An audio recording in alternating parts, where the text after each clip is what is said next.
Dès 1970, Michelin pressentait l'avènement du poids lourd rapide. Il lui fallait donc trouver un moyen pour tester ses produits dans des configurations réelles d'utilisation.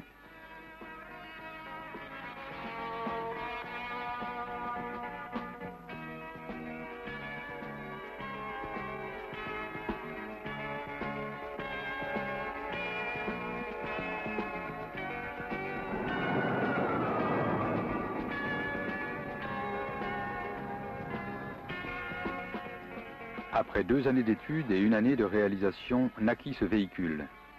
Pour son époque, sa conception était révolutionnaire. Et aujourd'hui encore, on peut se demander si ce n'est pas le fruit de l'imagination d'un génie mécanicien amoureux de la seule mécanique, plutôt qu'un moyen étudié pour la stricte exigence des essais de pneumatique. Car ce véhicule ne possède pas moins de 11 roues, auxquelles on lui doit son surnom de 1000 pattes. Cet engin d'un poids de 9 tonnes peut maintenir une vitesse de 170 km/h sur piste d'essai, sans problème pour le conducteur, malgré ses 7,30 m de longueur, 2,45 m de largeur, sa hauteur de 1,56 m pour une garde au sol constante de 215 mm.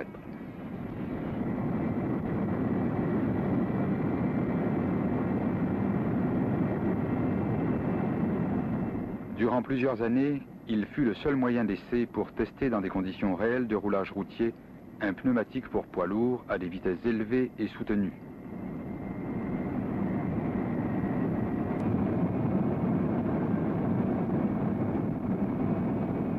Toutes les parties constitutives sont directement issues de véhicules de série, de ce fait homologués, choisis compte tenu de leurs qualités respectives, en particulier fonctionnelles et aérodynamiques. Malgré son gabarit impressionnant, ce véhicule possédait toutes les qualités requises par le service des mines pour son homologation.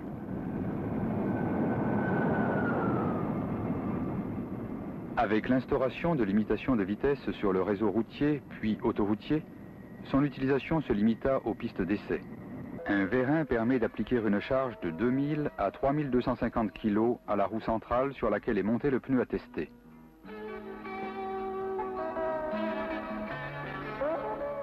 Pour propulser 9 tonnes à 170 km/h, on a eu recours à 2 moteurs Chevrolet 350, 8 cylindres placés à l'arrière. Le droit pour les 3 trains arrière et le gauche pour la roue centrale.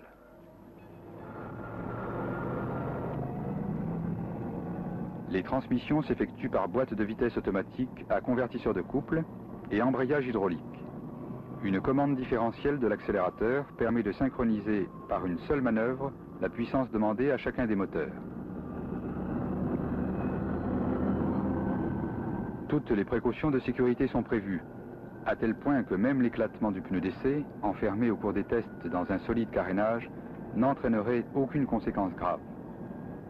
En effet, les signes avant-coureurs permettent d'intervenir grâce à un bouton coup de poing qui, depuis le poste de pilotage, provoque simultanément en 3 secondes l'arrêt du moteur gauche et l'arrêt de la roue centrale.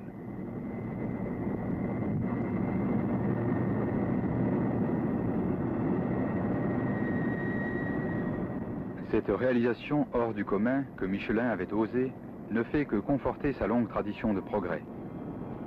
L'arrivée des premiers poids lourds rapides remplaça peu à peu le 1000 pattes pour les essais. L'heure de sa retraite a sonné, mais il restera pour toujours un objet de fierté pour ses créateurs et de curiosité pour ses nombreux admirateurs. Michelin, une meilleure façon d'avancer.